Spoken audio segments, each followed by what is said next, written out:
கர்த்தருடைய பரிசுத்த நாமத்துக்கு ஸ்தோத்திரம். இந்த நிகழ்ச்சி மூலமாக மறுபடியும் உங்களை சந்திச்சதில் எனக்கு மிக்க மகிழ்ச்சி. வாங்க நிகழ்ச்சிக்குள்ள போகலாம். வணக்கம் யோவனையா. வணக்கம்மா. ஸ்தோத்திரம். ஸ்தோத்திரம். கர்த்தருடைய பரிசுத்த நாமத்துக்கு ஸ்தோத்திரம். நாம் தொடர்ந்து 8 எபிசோடாக ஆண்டவராக இயேசு கிறிஸ்துவை குறித்து உலகத்தில் உள்ள எல்லோருடைய பாவங்களுக்காக அவர் தம்மை ஒப்பு கொடுத்தார் என்று சொல்லி சமஸ்கிருதத்தில் வார்த்தைகள் கொடுக்கப்பட்டிருக்குது. அந்த வார்த்தைகளை நம்ம தொடர்ந்து பார்த்துட்டு வரோம். அப்படி வரும்பொழுது இன்றைக்கு வரும்பொழுது கூட இந்த 20 அதிக வசனங்களில் ஏற்கனவே நம்ம 15 பார்த்துருக்கோம். இன்றைக்கி ஒரு 2 வசனம் பார்ப்போம்.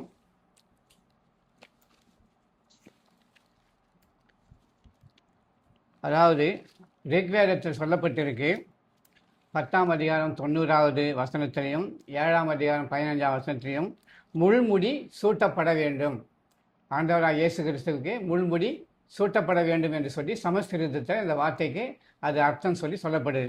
அதே போல் வேதத்தில் என்ன சொல்லப்பட்டிருக்கு அப்படின்னு சொல்லி பார்ப்போம். மத்தேயு 27ஆம் அதிகாரம் 29வது வசனத்தில் நம்ம பார்ப்போம். முள்ளுகளால் ஒரு முடியை பின்னி அவர் சிரசின் மேல் வைத்து அவர் வலது கையில் ஒரு கோலை கொடுத்து அவர் முன்பாக முழங்கார்படியிட்டு யூதருடைய ராஜாவே வாழ்க என்று அவரை பரியாசம் பண்ணி அவர் மேல் துப்பி அந்த கோலை எடுத்து அவரை சிரசில் அடித்தார்கள். ஆமீன். அதாவது இன்னொரு வசனமும் பார்ப்போம். மார்க்கு 15ஆம் அதிகாரம் 17ஆம் வசனத்தில் ஒரு வசனம் பார்ப்போம்.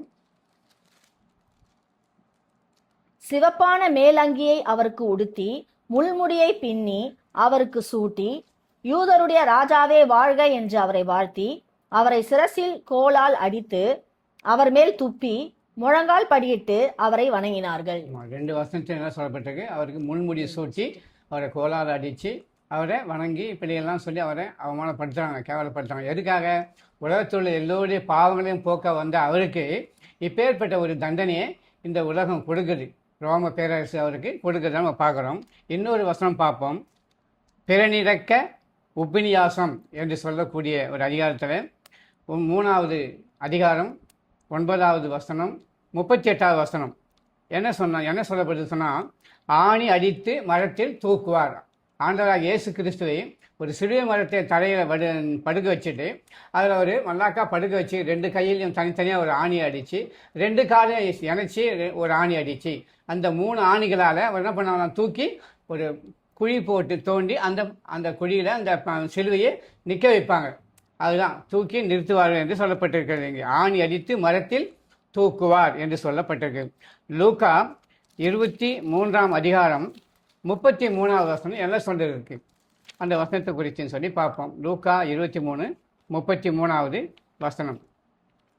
கபாலஸ்தலம் என்று சொல்லப்பட்ட இடத்தில் அவர்கள் சேர்ந்த பொழுது அங்கே அவரையும் அவருடைய வலது பக்கத்தில் ஒரு குற்றவாளியையும் அவருடைய இடது பக்கத்தில் ஒரு குற்றவாளியையும் சிலுவைகளில் அறைந்தார்கள். ஆமீன். அவர் ஆண்டவராக இயேசு கிறிஸ்து ஒரு குற்றமும் செய்யல, அவரை சிலுவையில் அறைஞ்சிருக்காங்க. 2 பக்கம் 2 கல்வர்கள், அவங்க குற்றம் செய்தவங்க, அவங்க தண்டனைக்கு உரியவங்க, அவங்களையும் அங்கே அறையிறாங்க சிலுவையிலன்னு சொல்லி நம்ம பார்க்குறோம். இன்னொரு வார்த்தைகளை பார்ப்போம். அதாவது என்னன்னு சொன்னால், ரிக்வேதம் புருஷ சூத்திரம் பகுதியில் 2வது வசனம் ஒன்று பார்ப்போம். இயேசு தலையில் முள்முடி சூட்டப்படும், முள்முடி சூட்டப்பட்டதுன்னு சொல்லப்பட்டிருக்குங்க. அப்படி வரும்போது யோவான் 19ஆம் அதிகாரம் 5ஆம் வசனத்திலையும் 18வது வசனத்திலையும் என்ன சொல்லப்பட்டிருக்கு அப்படின்னு பார்ப்போம். இயேசு முள்முடியும் சிவப்பங்கியும் தரித்தவராய் வெளியே வந்தார். அப்பொழுது பிலாத்து அவர்களை நோக்கி, இதோ இந்த மனுஷன் என்றான். ஆமாம், அவருக்கு முள்முடியை சூட்டி சிவப்பங்கை உடுத்தி அவர் வெளியில் கொண்டு வராங்க, அப்படிதான் இந்த மனுஷன் சொல்லி அவரை குற்றம் சாட்டுறாங்கன்னு சொல்லி நம்ம பார்க்குறோம். அந்த வார்த்தையின்படியாக 18ஆம் வசனம். அங்கே அவரை சிலுவையில் அறைந்தார்கள். அவரோட கூட வேறு 2 பேரை 2 பக்கங்களிலும் இயேசுவை நடுவிலுமாக சிலுவைகளில் அறைந்தார்கள். ஆமாம், இந்த கபாலஸ்தலம் என்று சொல்லக்கூடிய இடத்துல கொல்கத்தா மலையில் ஆண்டவராக இயேசு கிறிஸ்து சிலுவையில் மத்தியில் அவரை அறையிறாங்க. அரைஞ்சி அவரை சிலுவையில் நாட்டுறாங்க. 2 பக்கத்தில் 2 கல்லூரியும் அதே போல் சிலுவையில் அரைஞ்சி அங்கே பக்கத்தில் 2 கல்லூரி 2 பக்கத்தில் வலது பக்கம் ஒரு ஆள் இடது பக்கம் ஒரு ஆளுமா அங்கே வைக்கிறாங்கன்னு சொல்லி பார்க்குறோம். வேறு வசனம் பார்ப்போம். அதில் 4வதுல இயேசுவின் கைகளிலும் கைகளிலும் ஆணி அடிக்கப்பட்டு ரத்தம் பீரிட்டது. கையிலும் காலிலும் அடி சாதாரண ஒரு முள்ளு குத்தினாலும் நமக்கு ரத்தம் வெளியே வரத பார்க்குறோம். ஆனால் கையிலையும் காலையும் ஆணி கடாவுறாங்க. முழு சரீரத்தையும் குத்திக்கிட்டு வெளியே வருதுன்னு சொன்னால் அப்போ சரீரத்தில் முழு ரத்தமும் வெளியேறத்தான் துடிக்கும். எல்லா ரத்தங்களும் வெளியேறும்படியாக அந்த சம்பவத்தை அங்கே நடத்துகிறாங்கன்னு சொல்லி பார்க்குறோம். யோவான் 20வது அதிகாரம் 25வது வருஷம் பார்ப்போம். மற்ற சீஷர்கள் கர்த்தரை கண்டோம் என்று அவனுடைய சொன்னார்கள்.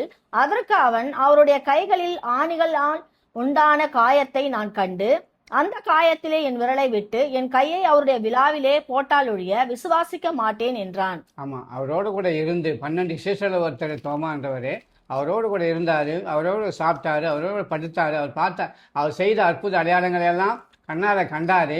இவ்வளோ காரியத்தையும் கண்டவர் கடலில் நடந்தார், குஷ்டரோகி குணமாக்கினார், மரித்தவங்களை உயிரோடு எழுப்பினார், அநேக அற்புத அடையாளங்களை செய்துட்டே இருந்தார். அவரெல்லாம் பார்த்துட்டே இருந்தார். ஆனாலும் அவர் முன்னே இருக்கும்போது அவர் மத்தியில் சொன்னார், இந்த ஆலயத்தை எடுத்து போடுங்கள், 3 நாளுக்குள்ளே கட்டுவேன்னு சொன்னார். அதே போல் அந்த ஆலயத்தை சரியத்தான் சொல்கிறார் அவர். அப்படி சொல்லி இருந்தும் கூட அவர் என்ன பண்ணல, ஒரு முழு விசுவாசம் வராத்தினால இல்லை அவர் எழுந்துட்டார் உயிரோடு சொல்கிறாங்க சீஷர்கள். இல்லை, அவருடைய காயப்பட்ட கரங்களில் நான் என்னுடைய விரலை போட்டு பார்த்தா தான் நான் என்னுடைய சந்தேகத்தை தீர்த்து கொள்வேன், அப்போ தான் நான் நம்புவேன் அப்படின்னு அவர் சொல்கிறத நம்ம பார்க்குறோம். அப்போது அது சம்பந்தமான சில வார்த்தைகளை சமஸ்கிருதத்தில் நம்ம பார்ப்போம். இன்றைக்கி,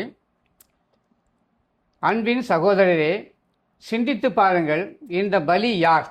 ஆண்டவராகிய இயேசு கிறிஸ்துவை சிலுவையில் ஒப்பு கொடுத்தாங்க. அவர் பலியானார் உலகத்தோட எல்லோருடைய பாவங்களுக்காகவும். அவங்க கிறிஸ்தவர்களுக்காகத்தான் இல்லை, இஸ்லாமியர்களுக்கு தான் சொல்லி இல்லை, இந்துக்கள் மட்டும் சொல்ல, புத்த மதம், ஜைன மதம், சீக்கிய மதம், உலகத்தை எந்த மதமோ எந்த ஜாதி யாரான்னு சொல்லலாம், ஒட்டுமொத்த எல்லா உலக மக்களுக்காகவுமே அவர் இந்த பூமியில் பலியானார். ஆகையினால்தான் அவருக்கு உலக ரட்சகர் என்ற பெயரை கொடுக்கப்பட்டிருக்குன்னு சொல்லி பார்க்குறோம். எல்லோருடைய பாவங்கள், எல்லோருடைய மீறுதல்கள், அக்கிரமங்கள் எல்லாவற்றையும் அவரே தன் மேலே போட்டுக்கிட்டார். எல்லா பாவத்தையும் அவரே சுமந்துக்கிட்டார். எல்லா சாபத்தையும் அவரே ஏற்றுக்கொண்டார் அப்படின்னு சொல்லி பார்க்குறோம். இந்த சாபத்துக்கும் பாவத்துக்கும் பலி தான் என்ன, ரத்தம் சிந்தப்படணும். அதனால தான் பண்டைய காலங்களில் ஆடு மாடு இதெல்லாம் வெட்டி ரத்தம் சிந்தி பலி செலுத்திட்டு வந்திருந்தாங்க. ஆகையினால பாவங்கள் அதிகமாகின்றனால தான் ஆண்டவராகிய இயேசு கிறிஸ்து தானே இந்த பூமியில் மனுஷனாக பிறந்து வளர்ந்து வாழ்ந்து காட்டி அவர் வாழ்ந்த காலத்தை ஒரு சிறு பாவமும் ஒரு சிறு குற்றமும் அவர்கிட்ட கண்டுபிடிக்க முடியல. அப்படியெல்லாம் வாழ்ந்து காட்டி அவர் என்ன பண்ண, தன்னையே பலியாக ஒப்பு கொடுத்தார் என்று சொல்லி பார்க்கும். முழு மனுஷனாக அந்த நாளிலே அவர் பலியை ஏற்றுக்கொண்டார் என்று சொல்லி பார்க்கும். அப்போது அவரை குறித்து என்ன சொல்கிறாங்கன்னு சொன்னால், அன்பின் சகோதரரை சிந்தித்து பாருங்கள், இந்த பலி யார்? உலகத்தில் தலைவர்கள், கவிஞர்கள், அறிஞர்கள், விஞ்ஞானிகள் யார் யாரோ தோன்றியிருக்காங்க, யார் யாரோ மறிச்சிருக்காங்க. நான் உலகத்துக்காக மறிக்கன்னு சொல்லியிருக்காங்களா?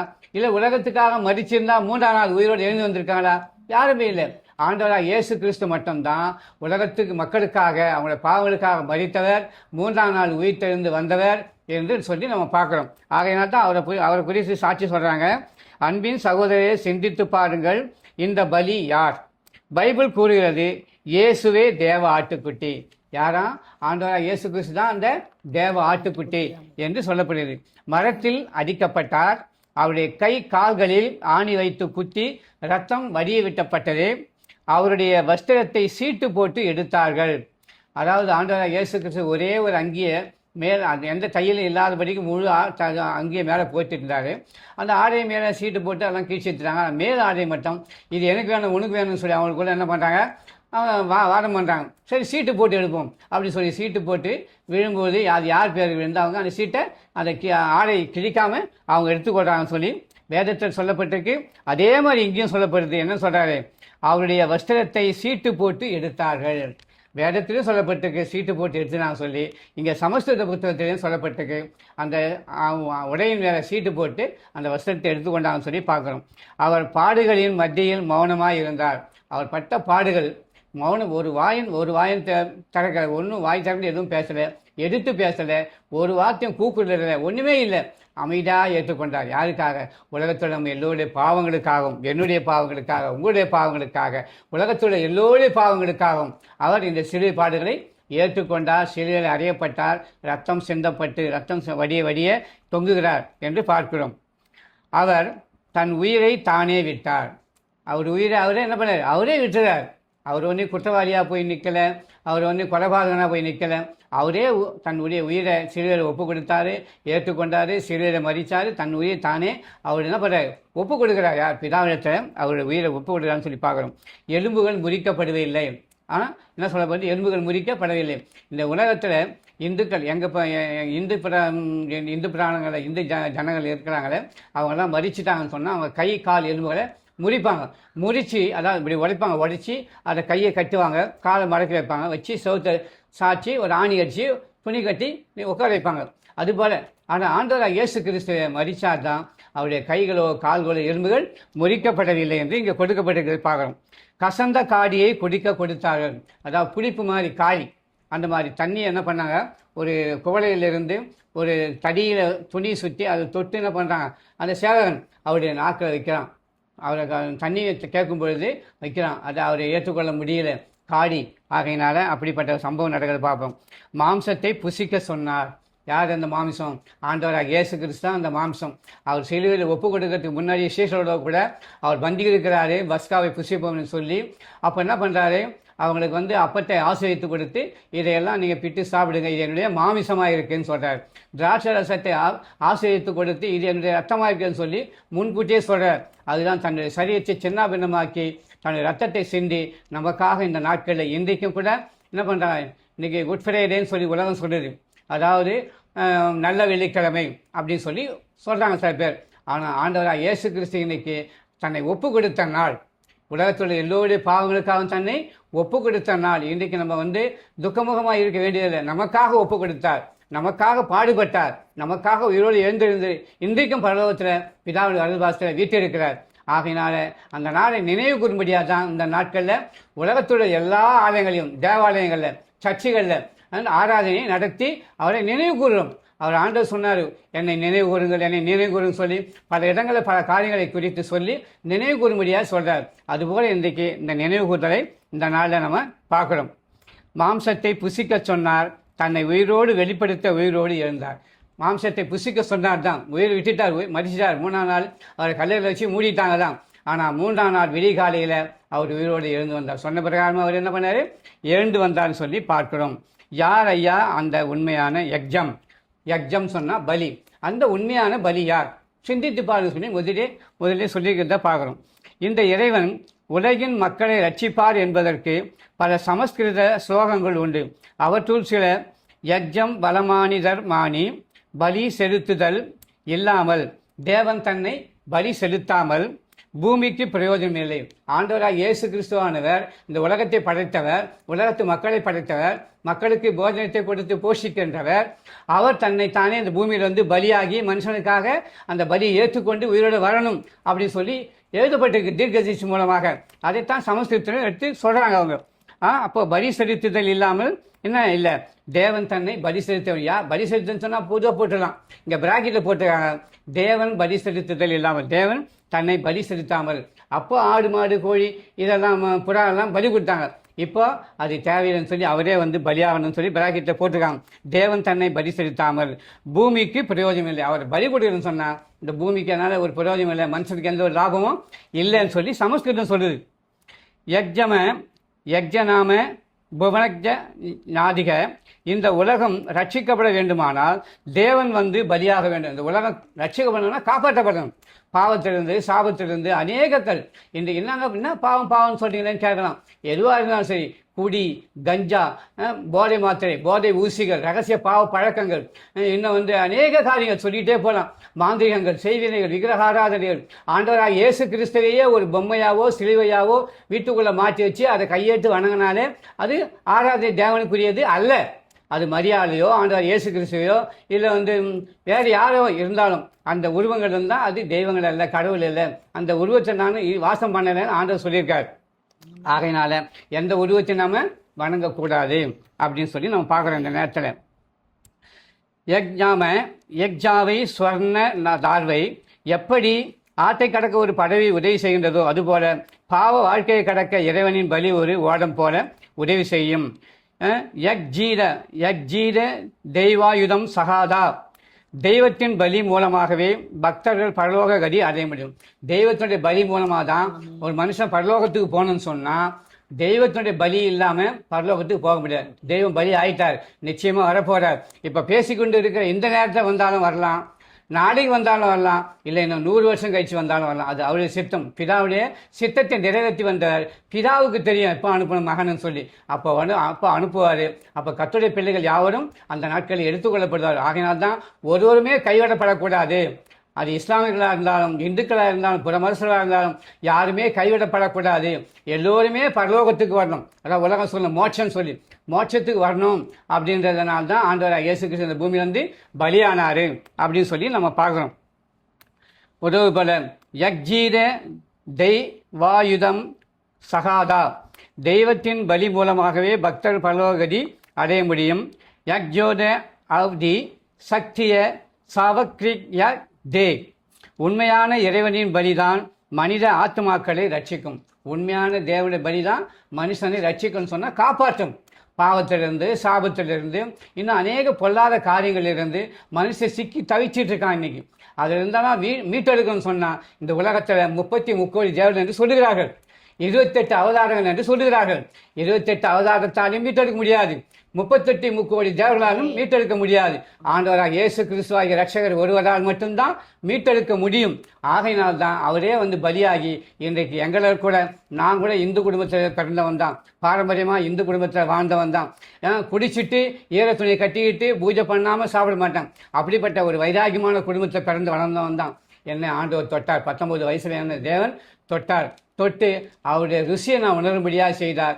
என்னுடைய சரீரத்துக்குள்ள அநேக அற்புதங்களை செய்திருக்கிறார். சொல்லிகிட்டே போகலாம். அப்படியெல்லாம் இன்றைக்கு எங்கள் குடும்பத்தில் அவர் உலக ரட்சகராக எனக்கு வாழ்ந்துட்டு இருக்கிறத பார்க்குறோம். யக்ஜோத அப்தி சக்தி சாவக்தரிய தே, உண்மையான இறைவனின் பலிதான் மனித ஆத்மாக்களை ரட்சிக்கும். இப்போது செய்யப்படுகின்ற பலியெல்லாம் உண்மையாக வரப்போகின்ற ஒரு பலிக்கு நிழல் போன்றவை. இப்போ செய்யப்படுற காரியம்லாம் வந்து வரப்போகிற காரியத்துக்கு நிழல். இதெல்லாம் வரத்தான் போகிறார் நிச்சயமா அப்படின்னு சொல்கிறார்.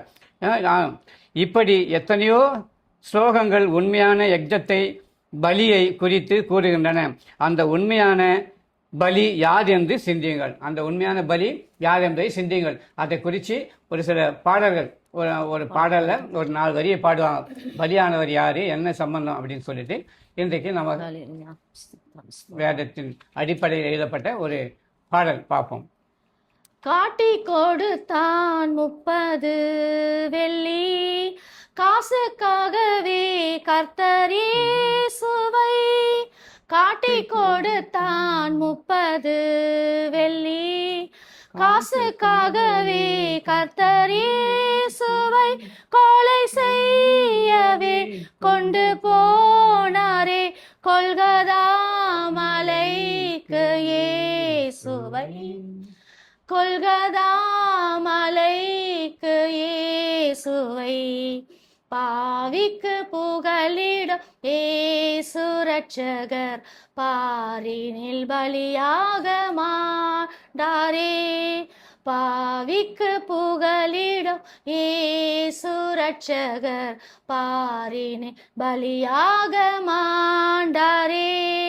கல்லர் மத்தியில் ஒரு கள்ளன் போல் குற்றமற்ற கிறிஸ்தேசு தொங்கினார். கல்லர் மத்தியில் ஒரு கள்ளன் போல் குற்றமற்ற கிறிஸ்தேசு தொங்கினார். பரிகாசமும் பசிதாகமும் படுகாயமும் அடைந்தாரே. படுகாயமும் அடைந்தாரே. பாவிக்கு புகலிடம் இயேசு ரட்சகர், பாரின் பலியாக மாண்டாரே. பாவிக்கு புகலிடம் இயேசு ரட்சகர், பாரினில் பலியாக மாண்டாரே. கால்கள் கைகளில் ஆணி பாய்ந்திட, கிரீடமுள்களில் பின்னி சூடிட. கால்கள் கைகளில் ஆணி பாய்ந்திட, கிரீடமுள்களில் பின்னி சூடிட. இரத்த வெள்ளத்தில் கர்த்தர் தொங்கினார், இதை காண தாங்குமோ? இதை காணும் உள்ளம் தாங்குமோ? பாவிக்கு புகலிடம் இயேசு ரட்சகர், பாரினில் பலியாக மாண்டாரே. பாவிக்கு புகலிடம் இயேசு ரட்சகர், பாரினில் பலியாக மாண்டாரே. கர்த்தருடைய பரிசுநாமத்துக்கு ஸ்தோத்திரம். ஆண்டவராகிய இயேசு கிறிஸ்து இன்றைய தினம் அவரை உலகத்துடைய மக்களுக்காக பலி கொடுக்க ஒப்பு கொடுத்த தினம். இந்த நாள் முழுவதும் உலகம் முழுவதும் அனுசரித்து கொண்டிருக்கிறார்கள் கர்த்தருடைய பிள்ளைகள். அதற்காக கொடான கொடி ஸ்தோத்திரம். மேலும் அடுத்த எபிசோடிலே தொடர்ந்து நாம் இதனுடைய வார்த்தைகளை நாம் ஆராய்ந்து பார்ப்போம். அதனுடைய காரியங்களை நம்ம தெரிந்து கொள்வோம். கர்த்தருடைய பரிசுத்த நாமத்திற்கு ஸ்தோத்திரம். நன்றி யோவையனையா. எல்லாருக்கும் நன்றி. இந்த நிகழ்ச்சியை பார்த்துருப்பீங்க, நாங்கள் விசுவாசிக்கிறோம். தொடர்ந்து நிகழ்ச்சியை பாருங்க, உங்களுக்கு ரொம்பவும் பிரயோஜனமா இருக்கும். இன்னும் அநேக காரியங்கள்ல நம்ம சிலுவையின் பாடுகளை குறித்து, அவருடைய பலிகளை குறித்தும் இன்னும் அநேக காரியங்களை நம்ம தெரிஞ்சுக்கொள்ளலாம். இந்த ரிக்வேதத்துல இன்னும் அநேக ரகசியங்கள் கொடுக்கப்பட்டிருக்கு, அநேகருக்கு தெரியாத காரியங்கள் இருக்கு. தொடர்ந்து மிஸ் பண்ணாம இந்த நிகழ்ச்சியை பாருங்க. நீங்க பார்த்த ஒவ்வொருவருக்கும் நன்றி. ஸ்தோத்திரம்.